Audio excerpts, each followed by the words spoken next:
Hey guys, I'm Demetria, your friendly content creator and strategist. I'm also a podcaster and a coach for women entrepreneurs, and I love helping you to figure out your content strategy for this year and beyond. My goal is to help you, just motivate you into creating content that you love, that you're passionate about, and holding nothing back, just being all that you are, bringing it to the table, and not being afraid to be who you are online.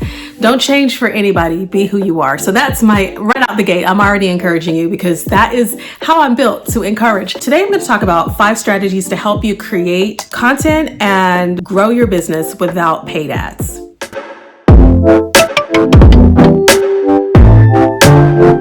Over the past 2 decades, I have been building my business without using any ads. That's partly the reason why it's taken me so long to grow, but also the reason why that when I do grow, it's super organic and I have a better handle on how many people are going to visit my blogs and listen to my podcasts and what percentage of those people typically purchase my products. So I know my open rates on my emails, and it is very organic for me. I'm not having to worry with how much my budget has to be to bring in people to my funnel because I know what's working for me organically. Now, this is nothing against paid ads because I will be implementing more of that strategy into my business endeavors next year. But right now, I can truly say for the last 2 decades that I have not been doing paid ads.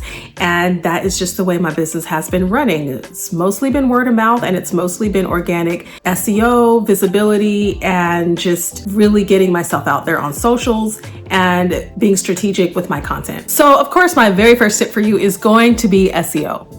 It's just going to be SEO because that's been the bread and butter of my business for many years. And as soon as I learned how to optimize my websites and all my content, that is when my business really started taking off. So my first attempts at search engine optimization in 2005 were very rudimentary and basic because that's how SEO was back in the day. It was super easy to rank for keywords in those days. But with time, Google got smarter and Google changed, and its algorithms are very different now than what they used to be. But still, if you learn how Google works and you learn how to optimize your site so that you are in a better position to rank with your competitors online, then you can really do very well with SEO. You just have to learn how to strategize and how to position your content in a way that allows Google to see the value that you bring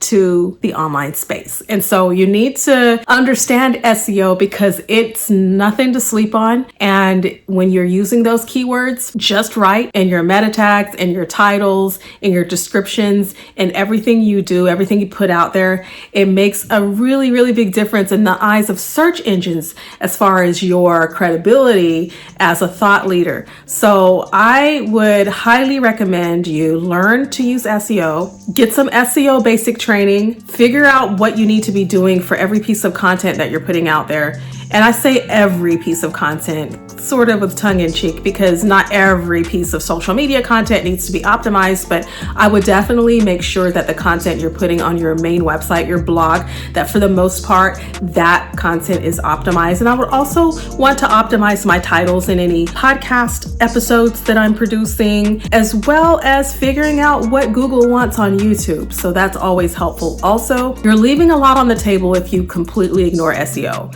because just one little tweak and one keyword that you add into your content can make a huge difference in how many eyeballs are on your website and how many people are actually able to view your video or listen to your audio because it's showing up when they search for it. People are searching for stuff in Google. They go in, they're looking for content, and because your video happened to have that keyword, you're going to show up.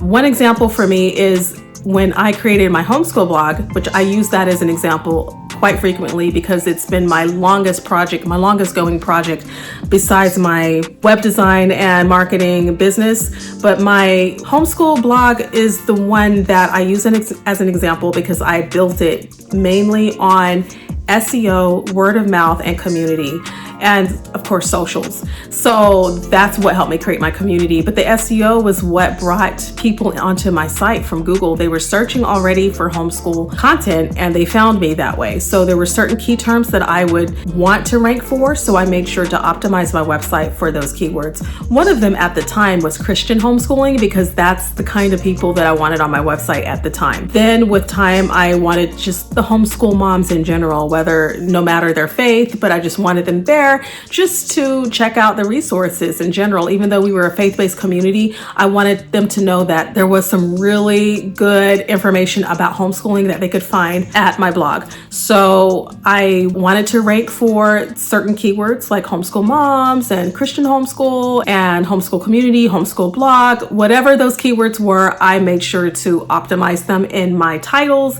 and my blog posts and my podcast information, everything. And it paid off tremendously. So I may not be ranking as highly today as I was 5 years ago, but when I needed it to rank, that's when I used the keywords and that's when I got the benefits from it. So even today, just typing in homeschool podcast would eventually bring up my website if you type it in, or if you type in homeschool moms podcast or certain keywords, my website will be very likely on the first page of service or search engine results pages.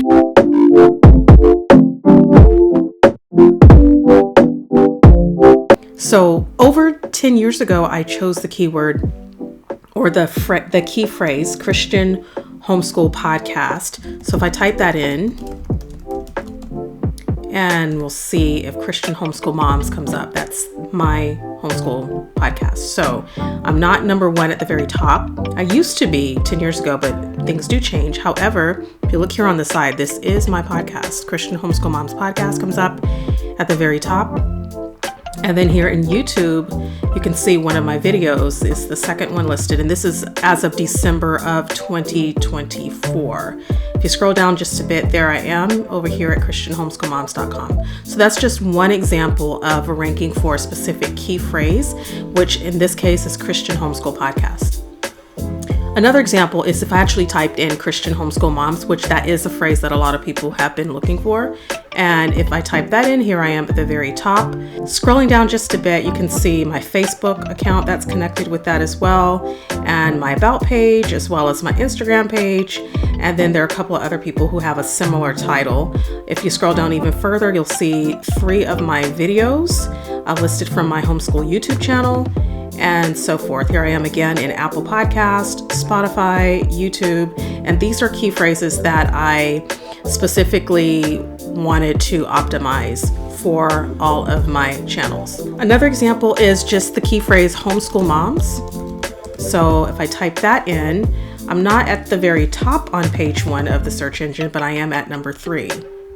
So this is, again, over 10 years of building out this particular blog with the key phrase homeschool moms, Christian homeschool moms, and several other key phrases that I wanted to optimize for. And so there's a reason why I wanted to implement SEO, because I knew that I was not going to be able to pay for ads. I knew I didn't have a budget for ads, and especially for that particular project, because it didn't bring me a lot of money. So I wasn't going to be putting out a lot of money for ads. So I had to learn how to do everything shoestring budget and organically. So I want to encourage you as a content creator that if you're on a budget, definitely look at SEO. If you're not on a budget, still look at SEO, because you don't want to leave that on the table. It's very, very helpful. When people are searching online, they need to be able to find you, and hopefully within the first couple of pages in SERPs.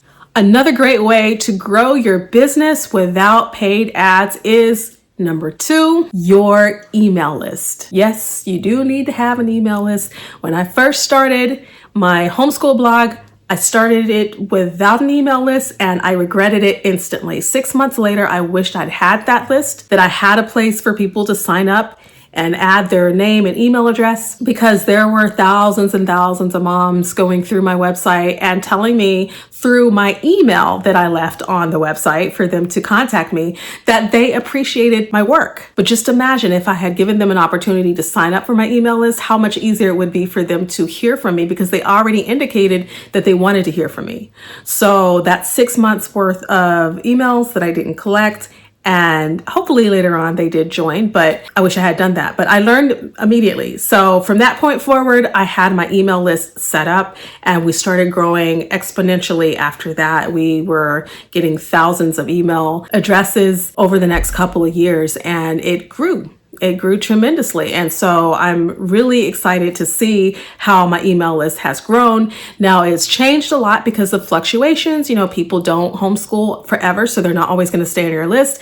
But for that period of time, and for whoever's interested at that period of time, those people are going to join your list because they're interested in what you have to share and what you're offering. So do leverage the power of emails. This way you can keep in touch with your list, give them behind the scenes tips and advice, keep them engaged with what you've got going on. If you have coupons on a certain product that you're offering, if you have a new product launch that you want to share, you have your list. They should be your first go-to people to talk to when you offer something. So list building is a great way to not have to pay for ads, although list building isn't necessarily free. So if you're on a budget, just know that you still have to budget for your email provider. Now, you start off free for a lot of these email list providers. You know, some of them are free for like the first 1,000, I think. I know like maybe MailChimp, or I know that ConvertKit, now known as Kit, has a free version. And then the more people are added to your list, the more you pay. I know that Flowdesk charges one flat fee no matter how many people are on your list.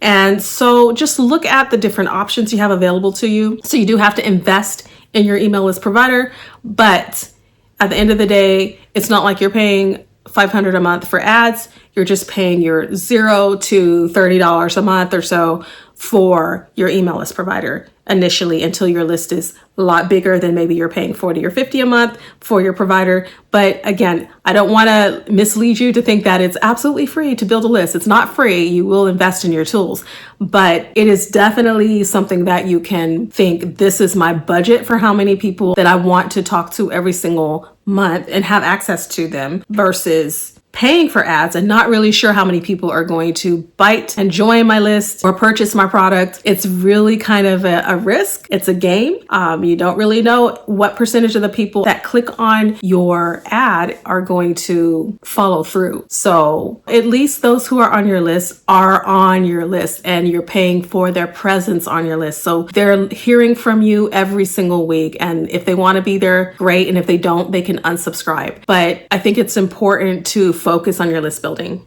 My third way to build my business organically has been through content marketing, and it's been my way of showing up to provide value to my audience. This is one way I'm doing it on YouTube. Another way is my podcast. Another way is my blog. So find whichever ways plural or way singular that works for you. Show up consistently, add value. This stuff is evergreen. It's always going to be online for them. So they know that you're providing content. They know that you are there to help them in that niche, whatever your passion is that you're providing. Show up and help your audience. That content marketing, whether it's in socials, whether it's your videos or your podcasts, are going to be so invaluable to your audience. They need you. They need your support. They need your help. And if they weren't subscribed, and if you didn't show up, they couldn't subscribe. And if they didn't subscribe, they wouldn't hear from you and they wouldn't take value. So one thing that I will say for sure is that as a content creator, you're going to be so happy that you learn how to read stats. So you're going to be, once you start investing in tools, for example, your email list provider, your podcast hosting, your web hosting, you're going to be so happy that when you go back into the back end and look at your stats, that you're able to see the growth and how things are happening, how many people are listening, how many people are watching. And this is going to help keep you motivated, because if it weren't for those stats, you would not know what's going on, except if someone were to like your video. And with a podcast, there's no way to know unless someone actually emails you and says, hey, I enjoyed this, or makes a comment on your socials, unless you have the stats. So having statistics and seeing how many people are listening and downloading and where from really, really counts for something. So you need to be able to have access to your statistics so you can see the value that you're actually bringing, how many people are tuning in, and from where and how often. Growing your business without a budget. You need to collaborate. You have to get with someone else and partner. You have to form partnerships, because the thing is that it's really difficult to be a loner, even as a solopreneur. You're not doing everything by yourself. Like, your business is your business, but it can't grow without other people. You have to bring other people on board and form connections in order to leverage that and grow each other. So you're going to become sort of a dead end, a pool that is stagnant, unless you add other people into the mix so that you can share each other's gifts and talents across the board. So only get involved in the projects that matter to you and that you think are great partnerships with you, but you need to collaborate. So that could be guest posting, sharing your content with someone else on their platform, and vice versa. They're sharing their content on yours. Maybe it's because you host a podcast and others want to be a part of that by sharing their content on your podcast. And so therefore you're helping to promote them on your show, and they're adding value to your podcast as well. Another thing is that maybe you want to be a part of a webinar series. And so you're contributing your expertise to a webinar. So I've been part of these types of things before. It's been so helpful to my business. So with my homeschool project, I enjoyed being a part of a couple of different webinars about home education. I think I was in about 2 or 3 in the last 3 years, where I just brought my own expertise in homeschooling to a group of other people who were also doing the same thing. And it brought value to our audiences. It brought value to the person who was hosting the webinar, or the conference, I should say. And it just made a big difference in all of what we're doing online. It made a difference for everyone. So just look at how you can collaborate and how it would be valuable to you. If you don't think it brings any value to you, then maybe don't do it, but it needs to be a win-win for everyone. So it needs to work for you and work for the person that you are collaborating with. The 5th thing for you is building community. And I've not always been able to build out huge communities, but I have built very small ones. And those have been the most intimate and supportive places that I can possibly dream of building, because they were one-stop shop for helping entrepreneurs in whatever I was helping at that time. And so recently I created a Christian Women Podcasters Network that is just a very small community, which I'm planning to transition into a different type of community pretty soon. It's on Facebook. And then another community I did years ago was for mompreneurs. And so communities can be done through Facebook. It can be done through a variety of online platforms out there specifically made for communities. So maybe that for you is meeting on Zoom, having some people that are part of your list pay a fee and they meet you on Zoom for one-on-ones or for group coaching. That's another type of community. So there's lots of ways to go about creating content and making sure that your audience knows that you're available to help them. All right, friends. So this has been kind of a long video, but I want to recap very briefly what we talked about. So to grow your business without paid ads, it's important to think about SEO. Number 1, don't neglect your SEO. Number 2, you need to build out and leverage your email list. So important. Number 3, create valuable content. Number 4, collaborate with others. And number 5, build a strong community. And that's it, my friends.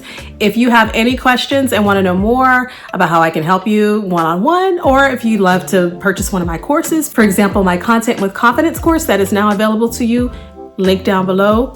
You can reach out to me by joining that course, or you can reach out to me one-on-one. I have my email address below as well. And I also invite you to listen to my podcast. It's Her Business Elevated Podcast, and I'm here to help you elevate your online business. So I'll talk to you next time. Bye.